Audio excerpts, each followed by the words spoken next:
Hi friends and welcome back to this channel again.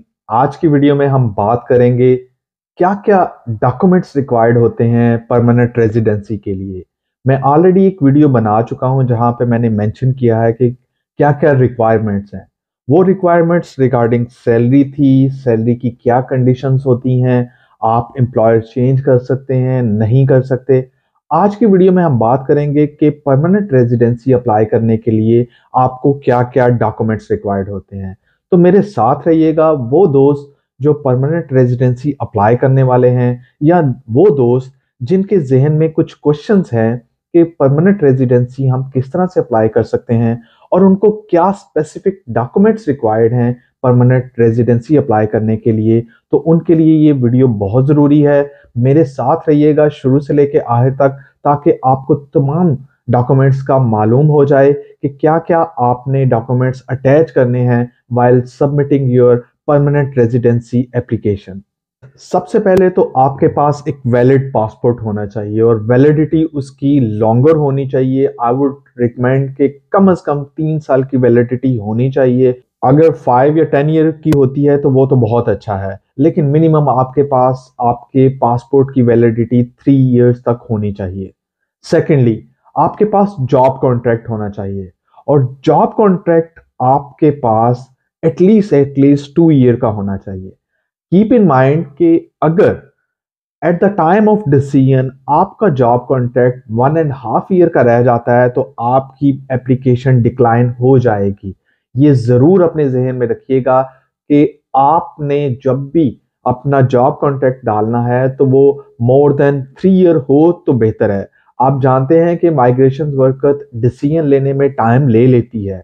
अगर वो time ले लेती है, लेट्स सपोज वो 1 ईयर का टाइम ले लेती है डिसीजन में, और अगर आपने जॉब कॉन्ट्रैक्ट 2 ईयर का डाला हुआ है तो आपके जॉब कॉन्ट्रैक्ट की validity at the time of decision 1 year रह जाएगी। उस केस में आपकी परमानेंट रेजिडेंसी की एप्लीकेशन स्ट्रेट अवे डिक्लाइन हो जाएगी, इसमें कोई डाउट नहीं है।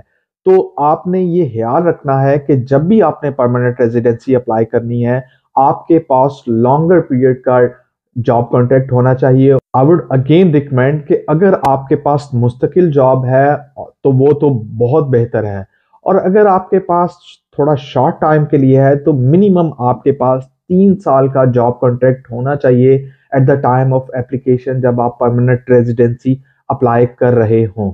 तो ये बात बहुत ज़रूरी है, बहुत से लोगों को नहीं मालूम। आप अपने जहन में ये ज़रूर याद रखें कि जब भी आपने अप्लाई करना है तो आपके पास एक अच्छी लॉन्गर टाइम ड्यूरेशन का जॉब कॉन्ट्रैक्ट होना चाहिए। इसके बाद आपकी करंट ईयर की सैलरी स्लिप्स होनी चाहिए, वो चाहे इस साल की, लाइक अगर मैं अभी अप्लाई कर रहा हूँ परमानेंट रेजिडेंसी तो मेरे पास 4 मंथ्स की सैलरी स्लिप्स होनी चाहिए और वो मैं अटैच करूंगा परमानेंट रेजिडेंसी अप्लाई करते हुए। तो ये बात भी याद रखिएगा कि आपने करंट ईयर की सैलरी स्लिप्स डालनी है। देन कम्स कि आपके पास जो टेम्परेरी रेजिडेंस कार्ड है वो आपने सबमिट करवाना है। चाहे तो आप पेपर फॉर्म में अपनी परमानेंट रेजिडेंसी अप्लाई कर रहे हैं, उस फॉर्म में भी आपने वो लाजमी साथ अटैच करना है, और अगर आप ई सर्विस के जरिए परमानेंट रेजिडेंसी अप्लाई कर रहे हैं, ऑनलाइन अप्लाई कर रहे हैं, तब भी उसे अपलोड करना है।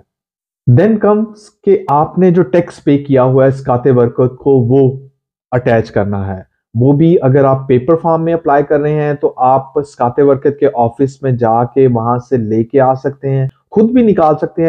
लेकिन इट्स बेटर कि अगर आप स्काते वर्कर के ऑफिस में चले जाते हैं और वहां से उनको बता देते हैं कि मैं अप्लाई करने जा रहा हूं परमानेंट रेजिडेंसी और मुझे उसके लिए पाई टैक्स चाहिए। ये PAYE टैक्स है जो आपको रिक्वायर्ड होगा। तो पाई टैक्स आपने उनसे मांगना है, वो आपको दे देंगे। ऑनलाइन भी आप स्काते वर्कर की वेबसाइट में जाके लॉगिन होके आप खुद से भी निकाल सकते हैं। मैं यही रिकमेंड करूंगा कि आप स्काते वर्कर के ऑफिस में चले जाएं जो भी आपके नियर बाय है, और जब आप पाई टैक्स उनसे मांगेंगे तो आपने उस टाइम से मांगना है जब से आपने जॉब शुरू की है। लाइक अगर आप वर्क परमिट पे हैं तो आपने जॉब स्टार्ट की, लेट सपोज आपने 2020 से जॉब स्टार्ट की, तो आपने 2024 तक उनसे पाई टैक्स मांगना है। बाज़ औक़ात जब आप ज़कात बरकत के ऑफ़िस में जाते हैं, तो जो कस्टमर सर्विस एजेंट होता है, उसे मालूम नहीं होता, वो करंट ईयर का निकाल देता है या पास्ट ईयर का निकाल देता है। लेकिन आपने होल पीरियड का निकालना है, जिसमें आप वर्क परमिट में रहे हैं। लेट्स सपोज़ कि आपने 4 साल यहाँ पे काम किया है, तो आपने 4 साल का पाई टैक्स निकालना है, जब आप परमानेंट रेज़िडेंसी अप्लाई कर रहे हैं। इन केस के अब अगर आप 6 साल के बाद आप परमानेंट रेजिडेंसी अप्लाई कर रहे हैं, तो आपने उन 6 साल का पाई टैक्स ज़कात बरकत से लेके आना है और वो आपने अपनी एप्लीकेशन के साथ लगा देना है, चाहे वो ऑनलाइन है या पेपर फॉर्म में है। फ्रेंड्स, एक और बहुत ज़रूरी बात है, अगर तो आप अपने स्पाउस के लिए भी, अपने वाइफ या हस्बैंड के लिए भी परमानेंट रेजिडेंसी अप्लाई कर रहे हैं, तो उनकी परमानेंट रेजिडेंसी अप्लाई करने के लिए उनके बिहाफ पे आपको अटॉर्नी लेटर चाहिए और वो अटॉर्नी लेटर आप माइग्रेशन वर्कर की वेबसाइट से जाके वहां से डाउनलोड कर सकते हैं और उसका नंबर है 107011। इस फॉर्म पे आपने अटॉर्नी लेटर बनवाना है अपने स्पाउस से और वो भी सबमिट करवाना है ऑन बिहाफ ऑफ देम कि आप उनके केस को डील कर रहे हैं और आप उनके बिहाफ पे अप्लाई कर रहे हैं।